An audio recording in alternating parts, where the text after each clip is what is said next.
Hi, I'm Chris Ambrose, and I'm going to give you an introduction to a very important concept in general chemistry, and that is of chemical equilibrium. We're going to talk about how reactions can exist in a state of balance and the different calculations, the introduction to them that's involved.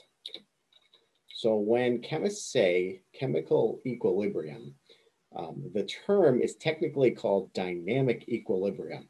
So the first thing is to talk about how these two terms are sort of contradictory.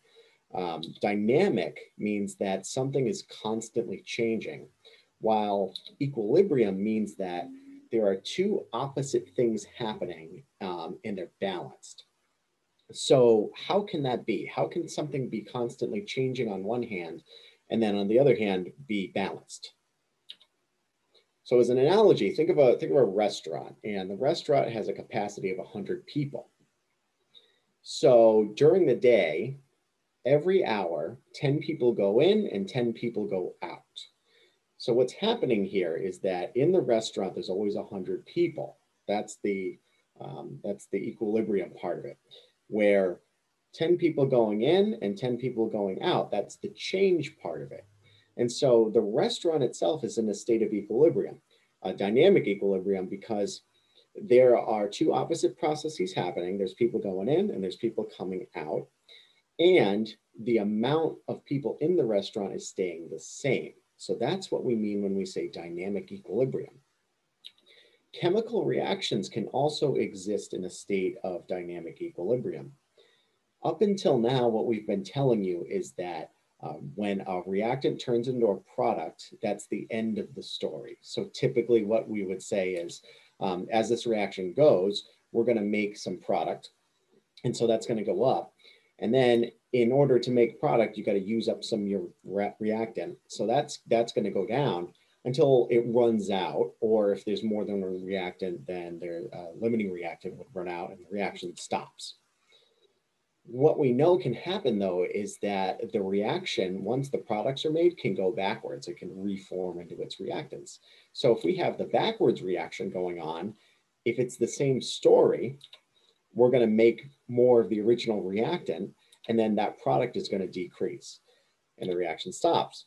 But yet, how can we have two opposite reactions going on where both of them stop, even though they're making more of what they're losing? So both reactions can happen at the same time, and they're sort of constantly replenishing each other. The way we represent this is with what's called an equilibrium arrow. So what it looks like is two arrows pointing in opposite directions, only there's half of them. So you can see that each arrow down here has just pointing in one direction. Okay, so now let's talk about what happens to the amount of each of these substances over time. So we're going to start off with just some of the original reactant, just some of A right here, and no product. So on this graph here, you can see that there is no product and there's some amount of the reactant. So what happens over time is initially, the forward reaction is faster, simply because there's more of it. So the forward reaction starts to turn into product. So you can see that the amount of the reactant goes down while the amount of product goes up. So initially, because there's more reactant, the rate of that reaction is faster than the reverse reaction. But now that we've started to make some product and there's some product there, the backwards reaction starts to go and it starts to pick up the rate. So now we have a little arrow right here showing that the reaction is going backwards, just not as fast as the forward reaction. Over time, rather than these running out, what happens is you can see that they're curving, they're kind of flattening out. And as the rate of the reverse reaction starts to catch up, that line is going to flatten out until it reaches the point when we've got dynamic equilibrium. We have two opposite reactions that are in balance. And what's in balance are their rates. The amounts are not equal to each other, And the reaction has not stopped. It's very much going. It's just that the total amount of material here has stopped changing, just like the number of people in the restaurant that we talked about stopped changing as well. So the rates are matched up. Now, we've talked about rates. When we talked about kinetics, we've talked about rates of reactions. So at this point, the rate of the forward reaction equals the rate of the reverse reaction. And what we can get out of this is a constant that will tell us something about what's present at equilibrium. Are they mostly products? Are they mostly reactants? Is it a mixture? So we're going to start off with rate laws. Each one of these reactions has a rate law. This one we're going to call the forward reaction. So the rate of the forward reaction equals the rate constant times the concentration, that's what those square brackets mean, of the reactant A, and that's in molarity.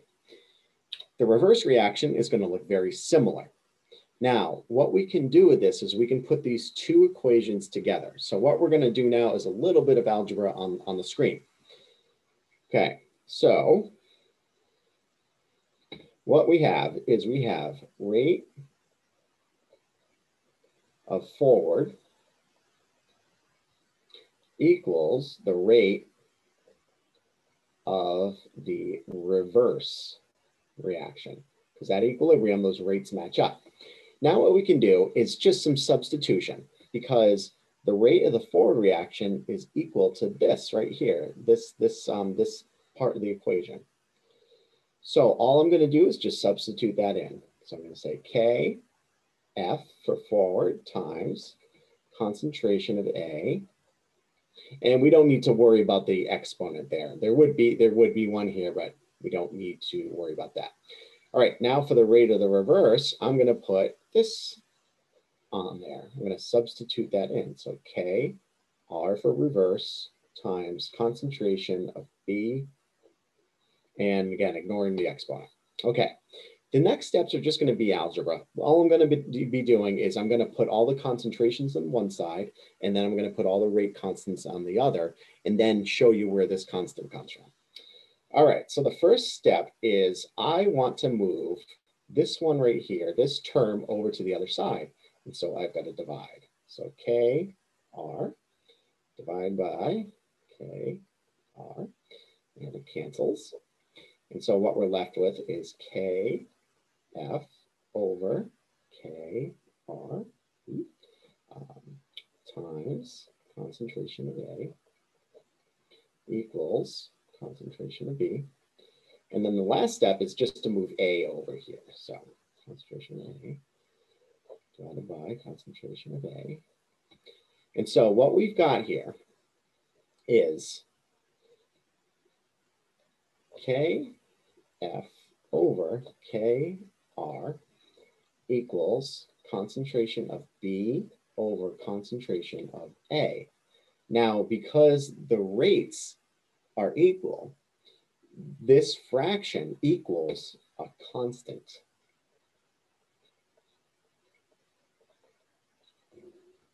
Typically, when we have a constant, it's represented with the letter K. So now what we're going to do is we're going to represent this with the uppercase letter K. And because we're talking about concentrations, we're going to use the letter C. So what this constant represents is it's called the equilibrium constant. What it is it's a number that tells you whether we have mostly products at equilibrium or mostly reactants, and that depends on the reaction that we're doing. So here's an example of an actual real reaction. This is the reaction between nitrogen and hydrogen to make NH3, which is ammonia.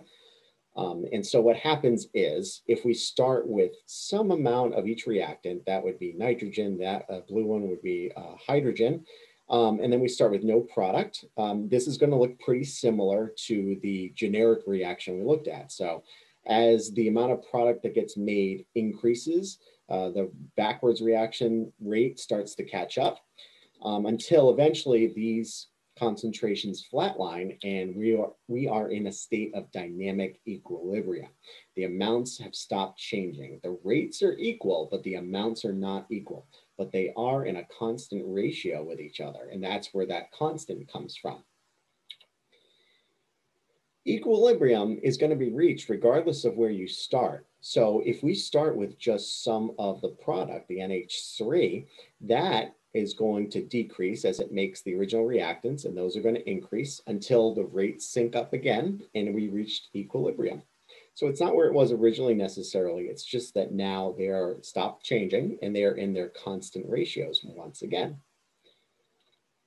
Okay.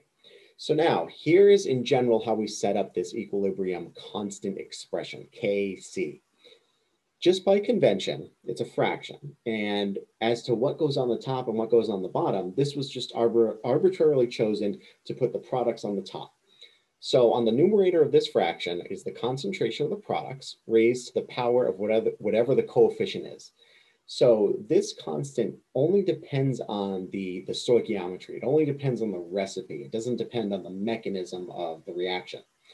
So we take the concentration of the products, raise them to the coefficient, and then on the bottom, we have the concentration of the reactants with the coefficients as well. And so if we have our reaction here, we have N2, 3 H2s, and then 2 NH3s. Our equilibrium constant expression is going to look something like this. We have the product on top. Again, just by convention, we put the product on top. The 2 here becomes squared. And then on the bottom, we have nitrogen. And it has a coefficient of 1. So there's an imaginary 1 right there. And then we have hydrogen, and that is to the third power because there's a coefficient of 3 right there. So that is how you set up an equilibrium constant expression. When you do the pre-lab assignment, you're going to do a calculation of it. Now, once you calculate it, the important part of it is the chemistry part of it is what does it mean? What does this number tell us? And so what's important to realize about this constant is that it's a fraction. The fraction has the products on the top, the reactants on the bottom by convention. Now, when we do this for actual reactions, the value of K ends up being in one of two camps. It ends up being either really, really large, meaning much larger than 1, or it ends up being less than 1. If this value is much larger than 1, then that must mean that the numerator is bigger than the denominator. And in the numerator, we have the product. So that means that if you have a K value that's much larger than 1, at equilibrium, there tends to be more product present. And so what we would say is that the equilibrium is product favored or favors the products. If it's much less than 1, and we're talking very, very small numbers, many orders of magnitude less than 1, that must mean that the denominator is bigger than the numerator, and we put the reactants on the denominator. So that means that at equilibrium, there tends to be mostly reactants hanging around.